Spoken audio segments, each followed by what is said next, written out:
I have spent my week getting ready for this film and I am so excited to finally go see 28 years later tonight. If you missed it, I did a recap of the first two films. I actually condensed it to 14 minutes. That's just watching on normal speed if you want to catch up with everything that happened in the first two movies before seeing this third film today. Finally, in 2025, we have another zombie film. But my question is it actually going to live up to everyone's expectations after we've waited for this film for so long? 28 Years Later is directed by Danny Boyle and it was written by Alex Garland and Danny Boyle. This one stars Jack O'Connell, Aaron Taylor Johnson, Jodie Comer, and Ray Fiennes. This entry follows a group of survivors of the rage virus that live on a small island. And when one of the members of this group have to go to the main island, they discover the secrets and horrors that are on the other side and how it has changed people on this main island. I think this is really interesting because the last film, the 28 Weeks Later, it left off with kind of giving us a snapshot of Paris,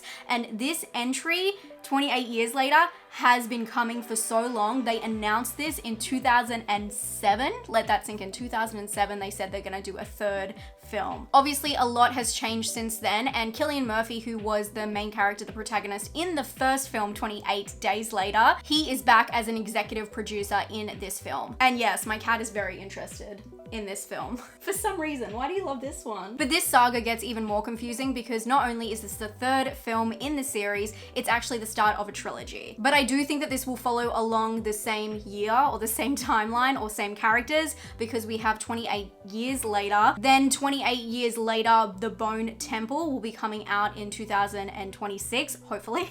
And then an untitled third film that will end off the series, maybe. During this film, it has kind of been teased that Cillian Murphy and Imogen Poots, who was in the second film, they will be somewhere in it. As people who were in the other films, if you want to see the recap again and remember them, I think it's quite important, just in case there are those kind of Easter eggs hidden within this film and you want to enjoy them. But I will keep it completely spoiler free for you today, and I'll let you know whether it lives up to expectations as someone who's just watched and got back into this universe. I'm carrying the same feeling and tone from the other two films, and I'm going to see if this measures up and let you know whether it's worth your time to run out and see this one in the cinemas. It is coming out this week in most countries. I am not the biggest zombie fan, but I am a fan of this series, and rewatching it, it definitely re-sparked that excitement that I felt. It's such a thrilling series that they take very seriously, and they had very distinct, thoughtful situations in the films thus far, so I really hope that this one also carries that through. Let's go see 28 Years Later. I know I've been pausing every time, making sure I get it right. Let's go.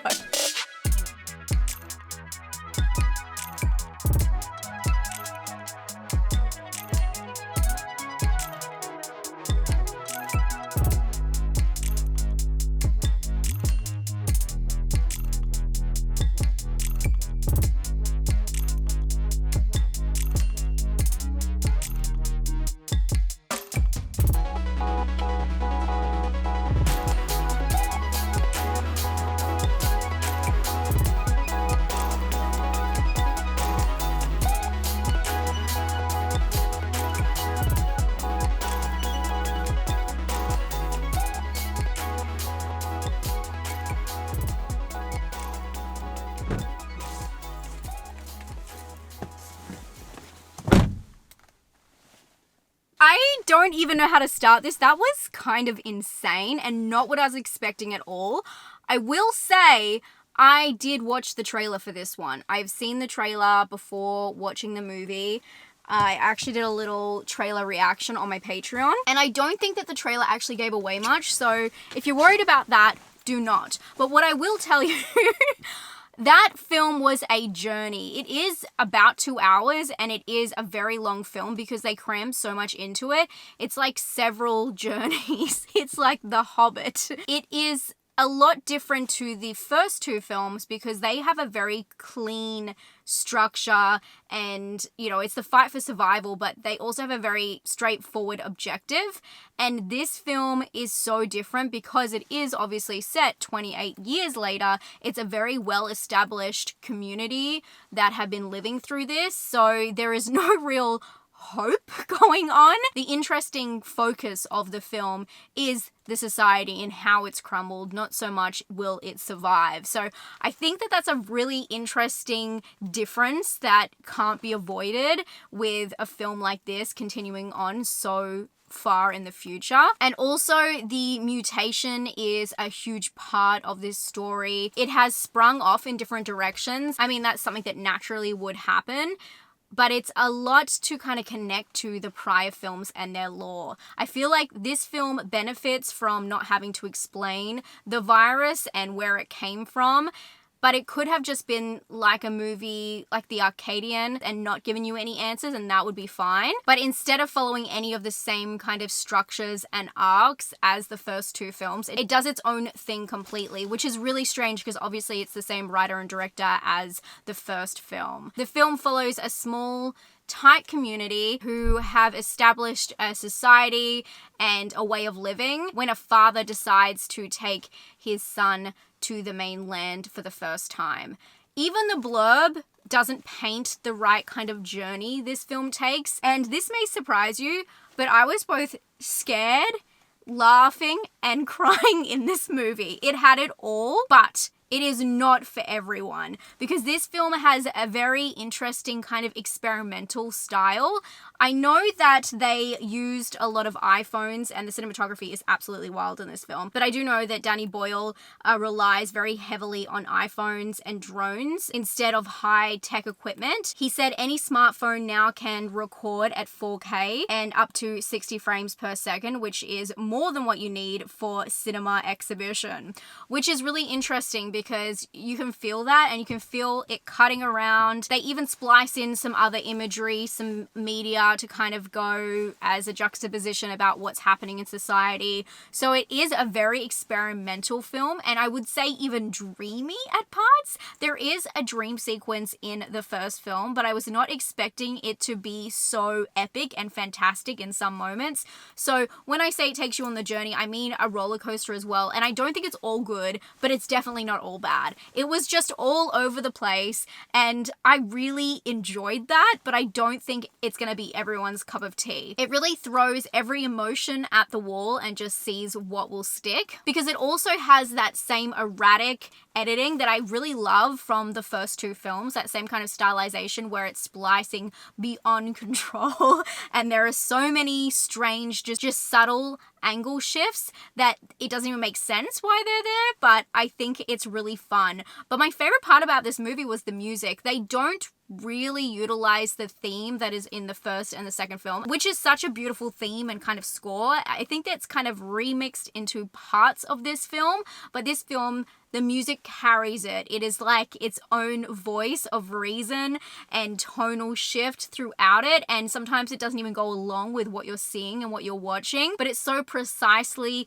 plucked and put together. It is a very strange film, but I really liked that because the last thing I wanted to do is go and see another zombie film that has been done 600 times before. I would say if all zombie films were like this film, I would watch them all.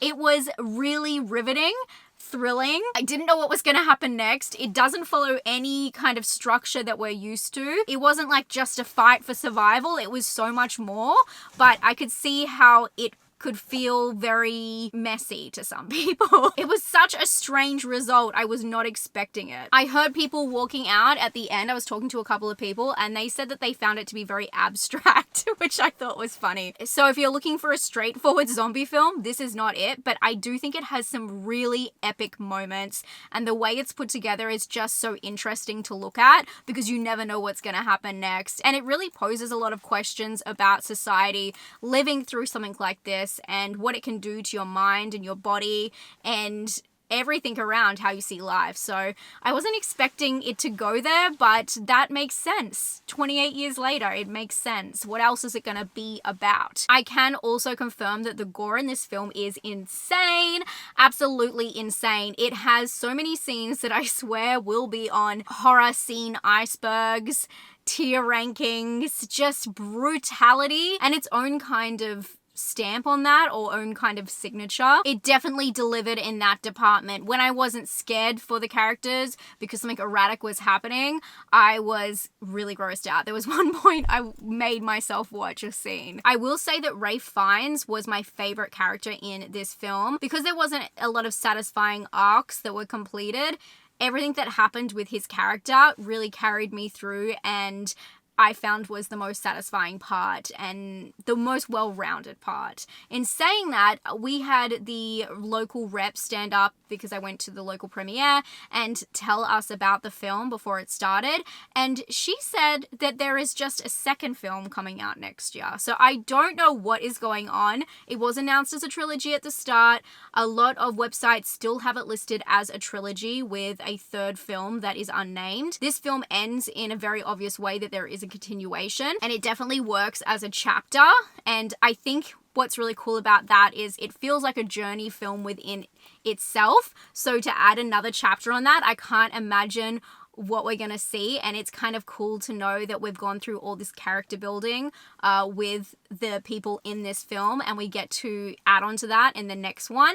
I was really excited by this universe. I think although it doesn't feel quite like the first two films, it's really cool that we got to skip setting up this kind of universe and just look at it 28 years later and see what has happened because of it. And you'll see, but I really am interested, especially with the end. There is a lot of little, I wouldn't say Easter eggs, but they're definitely planting a lot in the background and in writing in this film to carry on in the next. So definitely look out for those signs. They're quite obvious, but it just got me so intrigued and so excited for the next film. I'm really kind of torn for this film. I don't think a lot of people will like it, but I think the people who like it will love it because it's so different. It's erratic. It changes up its stylization throughout. It's a journey film that doesn't have a huge purpose but to observe this new universe. I know that's the only word I have for it, but you know, this self-contained idea of what this could look like 28 years later. And if you like getting sucked in to a different land and figuring out the lore and how it works, you'll probably enjoy this one. The acting is great. It has a lot of different emotions and it is thrilling, but the stylization I think will be a bit jarring for some people. It's lower budget by design, but the music is so epic, so it's a very strange cinematic experience. It has both sides of the coin at the exact same time, which I do think can be jarring for some people, but I really enjoyed it. It made it fascinating to kind of break down in your brain what was happening in each scene, the story, and how they're covering it. I am between a 7 and an 8 for this film, but I probably will give it a 7 because I know I get really excited after I get out of the cinema. So I'm going to give this one a 7. I do think that there are a few lulls in it. There are a few strange issues. The story is a little bit all over the place, but at the same time, that's kind of what I liked about it. I just thought it was a really fun night out at the cinema, and this is the only zombie films I want to watch. For scare, I'm gonna give, well, for gore, I would probably give it an 8 for gore. I think it's really brutal, and it's not too scary. I'd probably give it like a 5 for scare, more thrilling, but let's give it just the gore score just for that.